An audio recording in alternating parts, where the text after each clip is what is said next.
Hello, this is Katie. Welcome back to my channel, or welcome if it's your first time. I'm going to be using Pretty Posh Halloween envelopes for this card for day 3 of a video a day in October. This set I could not pass up. It is very card maker-y and also Halloween, which is a fantastic combination. And so I just had an idea to put both of them on just a plain white card base, but I will be coloring them in.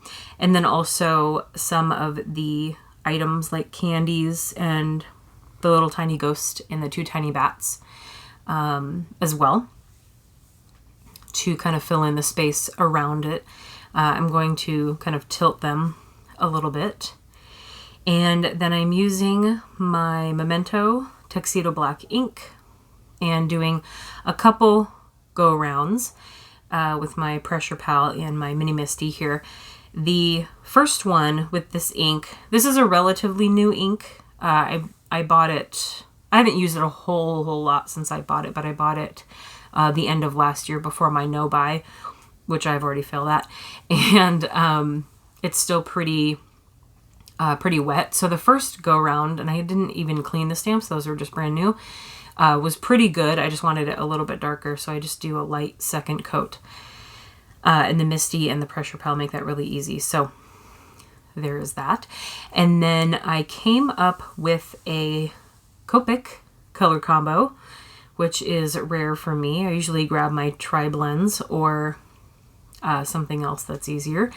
But finding good Copic blends for me, for some reason, is just really hard. I've even sat down and tried to come up with my favorite blends, and I still can't manage really to do that.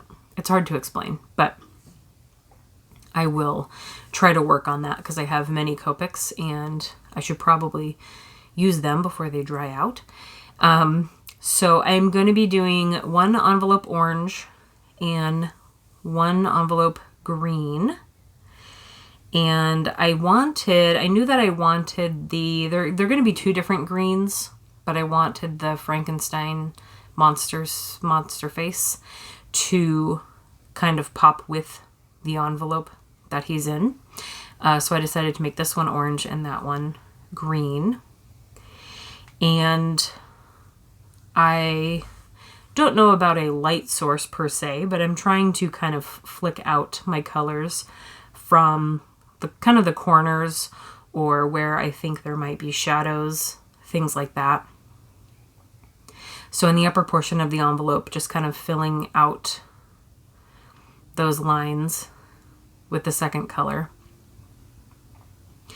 And then the third color, I think that's Y19. I think I showed you all 3 of them in the beginning. Was a little more yellow than I thought it was going to be, but it actually worked out pretty well when it's all blended out.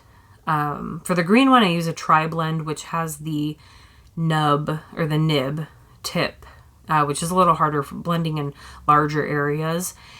So the Copics are a little bit better at that with the brush tip and lots of ink in that barrel. So I really liked how this orange one turned out, and I wasn't mad about the lighter color being kind of yellow. That worked out pretty well.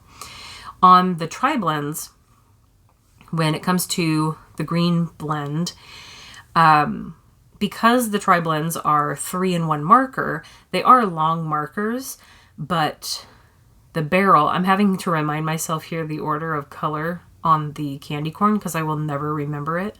And I happen to have those little things near me that came in like a little Etsy pack. And then the orange, I used an orange that I had blended with and it wasn't dark enough to like offset. So I grabbed YR07 to make it a little darker. And then Y18 for the yellow bottom because yellow was on the bottom. In the tri-blend marker, I believe I covered this in the review video. I have a kind of long review video about the tri-blends. because I like them a lot compared to the Spectrum Noir, the regular markers they had a long time ago. And the barrel, because it's split between 3 colors, the barrel is shorter. It's going to be shorter and it holds less ink than like a full Copic marker, if that makes sense. So a full Copic marker is 1 color all the way through and it's got ink throughout the whole barrel.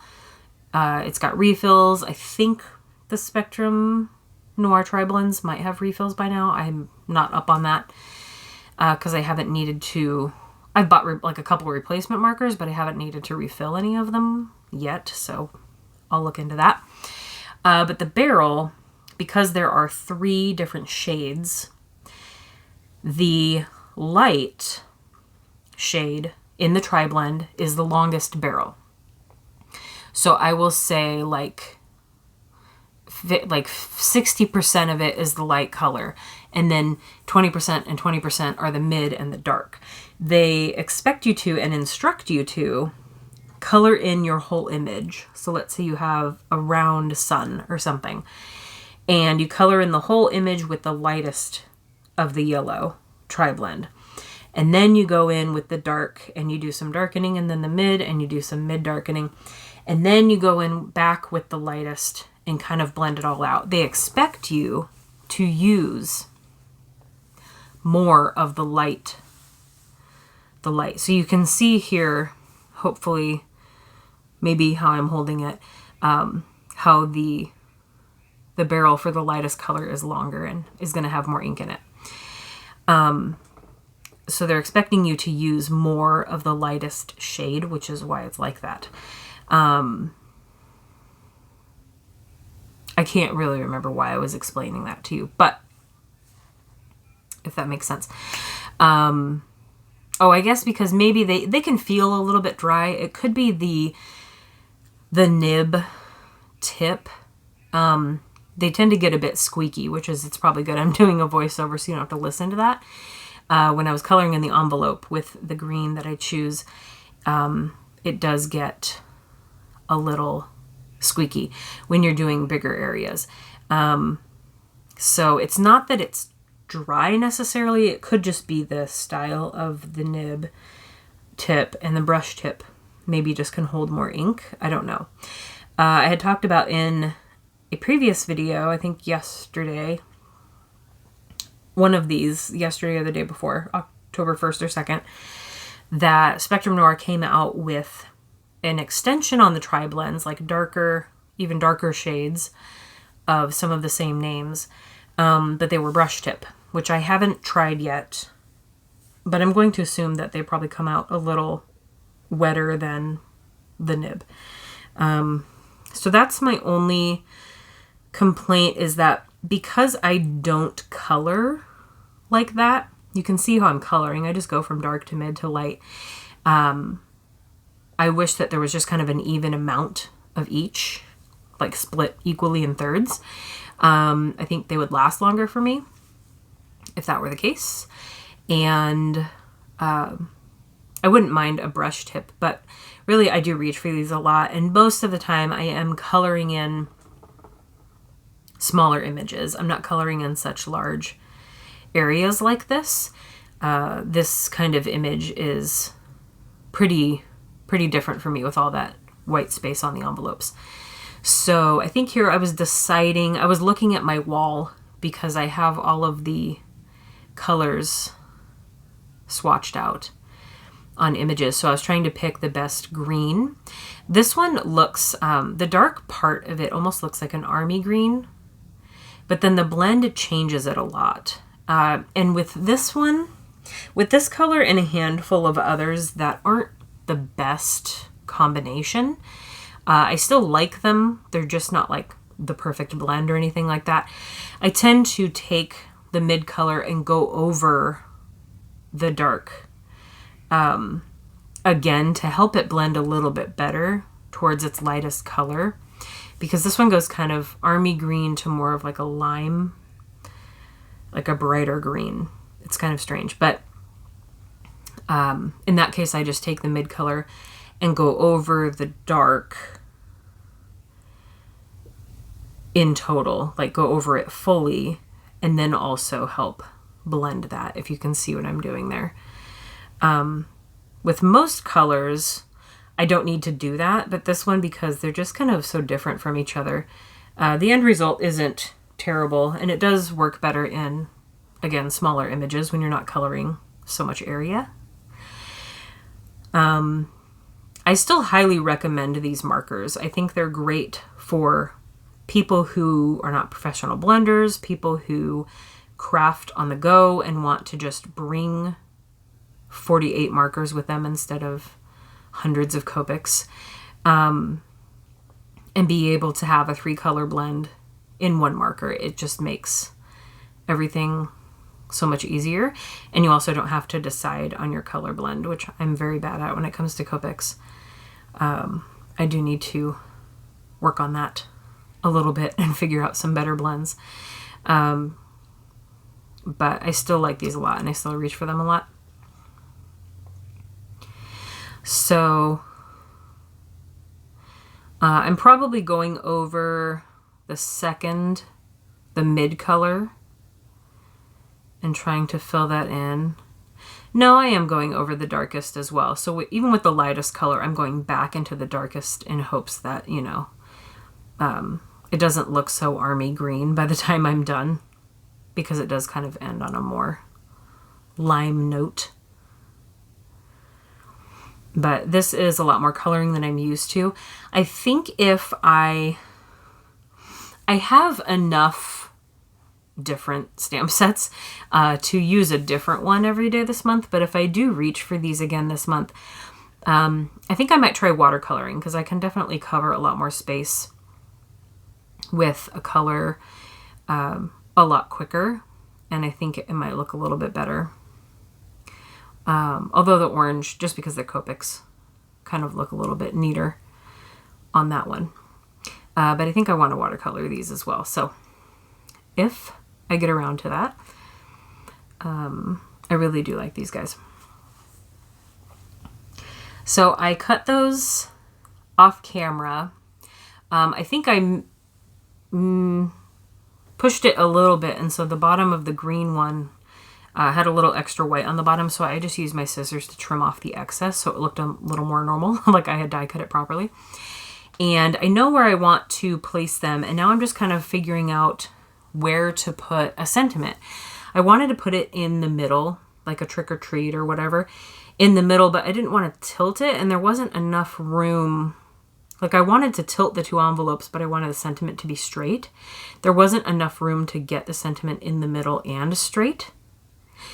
So I eventually decided what I was going to do, and I'm pretty excited for that part because, I don't know, I thought it was kind of clever. But getting enough glue on there, I really need to maybe dig into this glue or do something with it. It's not coming out very fast. I think it's just... the container is too big. I think the smaller ones are a lot easier to maneuver, which I have several of. I just need to put one of those in front of me instead.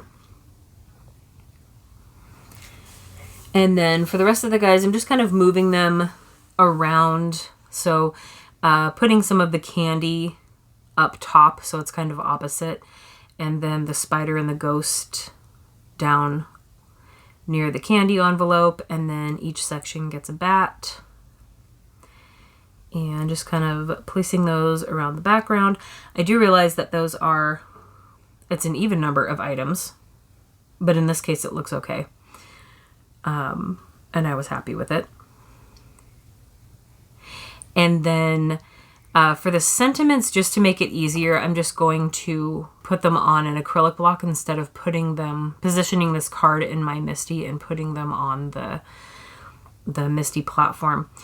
So I will just grab a couple acrylic blocks to pick up those. As long as you have even pressure, you should be okay. I just use my Misty more for images I know I'm going to want to stamp more than once. And so I decided to use Happy Haunting next to the envelope that made the most sense, and then trick or treat next to my candy envelope. So I decided on 2 sentiments rather than trying to put one in the middle somehow, and wasn't sure how it was going to look.